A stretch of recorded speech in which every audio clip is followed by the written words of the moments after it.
عُدنا والعودة أحمد. قلبة الدولمة هذه هي كنت محتاجتها بعد أسبوع طويل من الإنفلونزا اللي ذبحتني قتلتني قتل. قعدت اليوم قلت لأ، أني بعد ما أريد لا شوربة ولا أكل تعبان، أريد أكلة مضبوطة، وماكو أكلة ترد العافية غير الدولمة.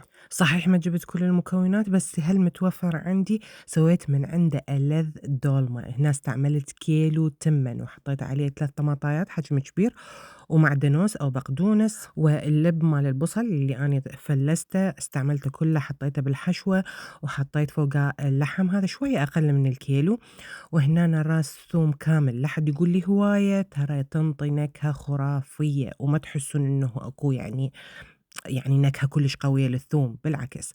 هنا أنا هماتين عندي شبنت يابس هم حطيت من عنده شوية، وأهم بهار بالدولمة هي الفلفل الأسود، ينطي نكهة رهيبة رهيبة. وطبعا خاشوقتين ملح. انقطع شوية عندي التصوير، بس راح أقول لكم أني شنو اللي حطيت هماتين. زيت زيتون، وحطيت 4 ملاعق سكر، وحطيت معجون طماطة أيضا، وأكيد ما ننسى شراب الرمان. وتركزون بعد ما تحطون كل شي، تركزون هل إحنا نسينا شي، لأنه ما يصير يعني بالخلطة هذه ما يصير تنسون هاي الشغلات الرئيسية اللي أنا حطيتها. ركزوا لي عليها وشوفوا كمية شراب الرمان. أنا هي هنا أنا عندي لتر، حطيت ربع البطل، وحطيت هنا 3 يعني ليمونات. 3 ليمونات. شوفوا اللون بالنتيجة، هو هذا اللون اللي إحنا رايديه، ومن هسه تشمون الريحة هذه يا سلام، تعط هيجي بالبيت، تعرفون اللي جاي أطيب. طبعًا أنا ما استعملت كل الخضروات، استعملت بصل وورق عنب. ما كان عندي باقي الشغلات. وهاي البصل وورق عنب هو هاي اللي يحبوها أطفالي وزوجي، وما عدا الفلفل. طبعًا زوجي كلش يحب الفلفل، فأني أحطه. فحطيت بوتيتا مثل ما تشوفون بالجدر، وبلشت ألف المكونات الباقية مال الدولمة. آمم، أوكي، يعني ما سويت يعني لأ، سويت حطيت آخر شي لأنه بقى عندي شوية من الحشوة. بس ما سويت لا باذنجان لا طماطة، لأنه صراحةً ما ياكلوها، في كل مرة بس أني اللي آكل هالسوالف. وبقى آخر شي عندي شوية حشوة، فسويت شجر وحطيت نُص خياراية. بس صراحةً يا جماعة أول مرة أجرب الخيار بالدولمة، بس طلع طيب صدق.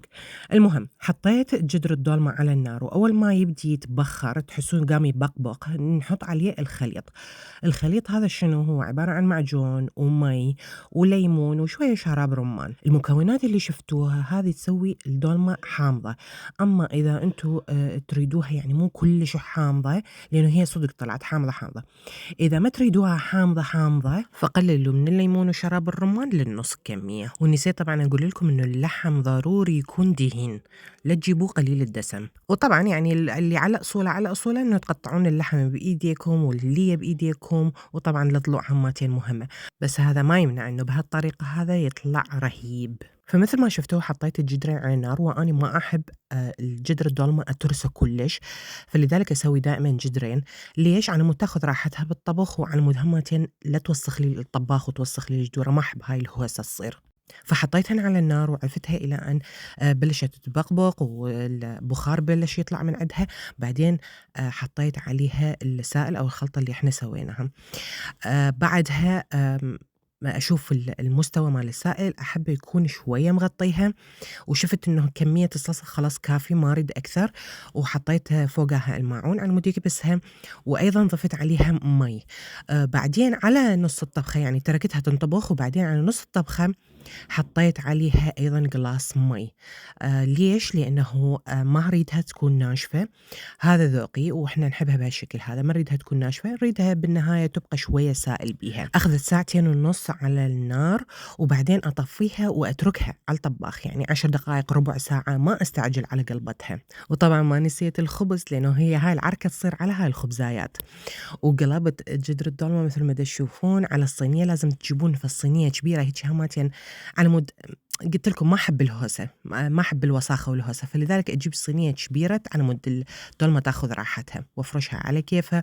ومثل ما تشوفون السائل هو هاي كمية السائل، لا هي هواية ولا هي قليلة.